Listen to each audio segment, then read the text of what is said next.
Hello, gorgeous soul. Welcome to your weekly astrology. And there's a lot of good news this week. It's quite interesting. Thankfully, Mercury, the planet of communication, has finally come out of retro shadow. What does that mean? Well, when Mercury goes direct, things ease. But right now, there's going to be so much more clarity. On top of that, we have Venus, the planet of love, going into Scorpio. Now, Scorpio is all about intensity and fiercely loving. It's about revelation, diving into the darkness, diving into the taboo. You know, all those primal feelings we have about life, death, rebirth, sex, obsession, desire. That's the flavour of love over the coming few weeks. Now, Venus, she is no lightweight. People often talk about Venus as she's beauty, she's harmony. But think about love. Love is fierce. When we truly love, we become fearless in situations that might demand it. You know, Venus isn't wishy-washy. So this is a very, very powerful time. And also, Venus in Scorpio is teaching us how to love ourselves.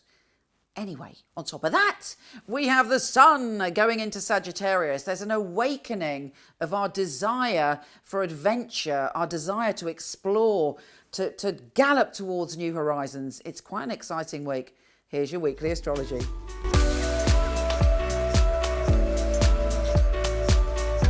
Leo, my fabulous Leo, my magnificent, strong, powerful, even if you're vulnerable, even if you're fragile, wonderful Leo.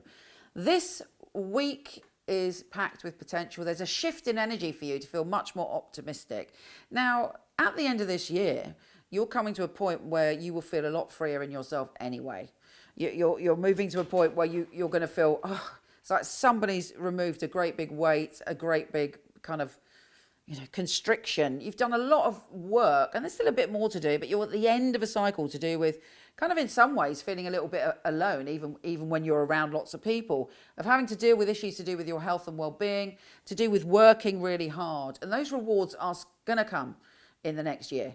But right now you're sort of at the end of that cycle. So there's still a little bit of work to do around those areas, but hopefully you've nailed it. Hopefully you've done a lot of work on your health and well-being and working towards creating what you need. Because there's a lot of freedom coming your way. That there's a lot of, over the next year, there's a lot of stuff coming for you about love and harmony and creativity and bliss. Fingers crossed. But right now, you're still working with that energy. And as this week starts, there's you're feeling that you want to communicate your needs and you want to be heard. And you're very good at expressing what your needs are and your desires are. And normally, if you're a typical Leo, or you got Leo rising or moon in Leo, it's quite difficult for you to say, I need something, I'm vulnerable. That's probably one of your tender points. But also, your vulnerability is your strength and it is your power. Because anybody that loves you knows that if you're actually asking for something, it's a big deal and it means you love and trust them. And it's actually a gift to them. So bear that in mind this week. We also have Mercury opposing Uranus. There may be some unexpected communication. Shocking information connected to either work or your home or something. It's just out of the blue. But don't worry about it because that energy calms down.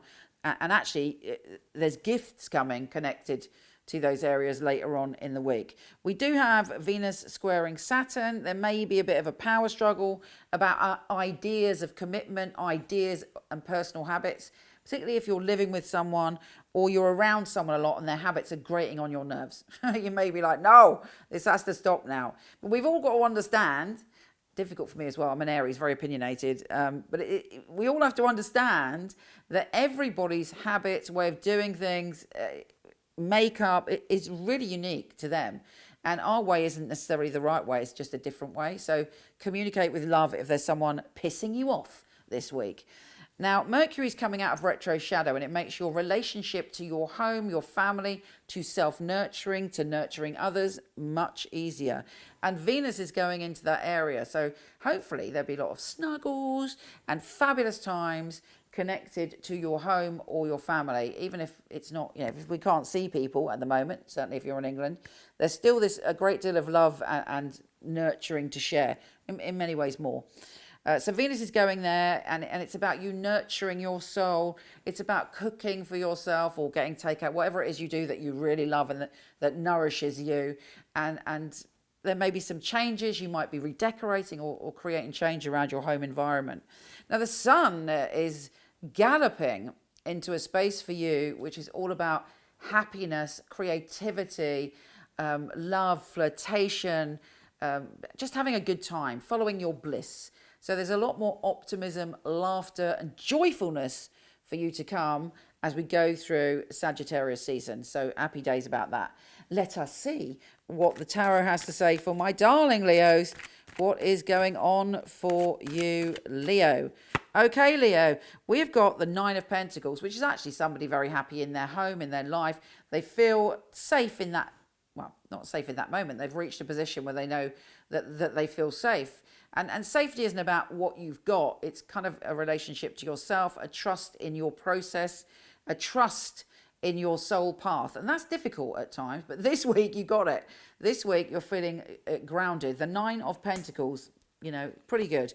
And get out in nature if you can. You feel topped up by being in nature. Then you got the Magician. Happy days. It's a new cycle where you are the magician. You have all the tools in front of you to create a new cycle.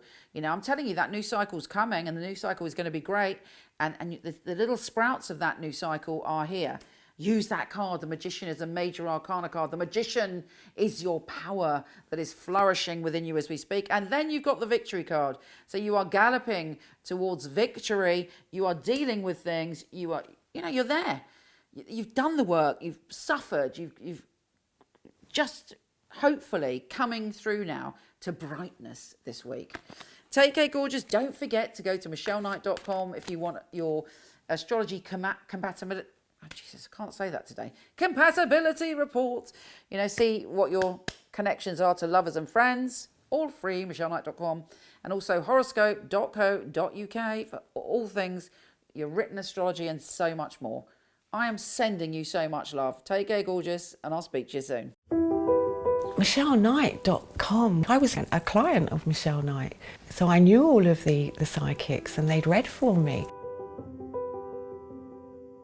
It's such a innovative and really useful organisation to have at your fingertips. There are a lot of people who they have an idea of what a psychic reading is, they have an idea of, you know, what a psychic should and shouldn't do, and a lot of it is from centuries gone by, you know, the carnival sideshow, and Michelle really has brought psychics into the modern world. Michelle Knight is a wonderful organisation to work for. It's a unique family, and that is readers, the customer service operators.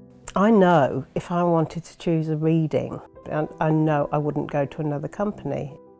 The ethics, the standard, the professionalism that we keep really is second to none. To be honest, I've never really looked at another reader service because I don't think I need to. When I finally got a job, I pray that I will do well with all the tests that we go through. I was absolutely delighted. Well, the process of being employed with Michelle Knight wasn't an easy one, which always makes it more rewarding when you do actually pass the 4 test readings that you have to go through before you're accepted. The interview process is actually reading for other people, reading for some of Michelle's staff as well. It's actually, you know, what they're looking for, specifics, so surname, relatives, their names. They're looking for what happened 2-3 years ago in detail. To be sitting at home and then the phone rings and this beautiful distinctive voice, it's Michelle Knight here, I'm ringing you for my test reading, is on the other end of the line, is scary. She really wants to know that her clients are getting validations. You get a sense that everybody running it is on the ball. The flexibility we get as readers, well, it's just great. I do love the freedom of when I can work and when I can have a break. Michelle Knight family are amazing, really flexible, very supportive. It's like working for no other. It's authentic, that's a big thing, it's authentic. She genuinely cares about her readers and about the people that we read for, so it's inclusive. I love working for MichelleKnight.com. They're great people, it's a great energy there. She really cares about her readers getting the best, and she really cares about the clients coming and walking away, you know, and feeling like they got what they came for. Working with Michele Knight, I know that I've got professional backup and I know that the clients are looked after very well as well. Michelle's very involved with her readers personally. If you need information, you need anything from her, she will reply personally. I just love being part of a unique team, one of the most unique companies that I've ever come across.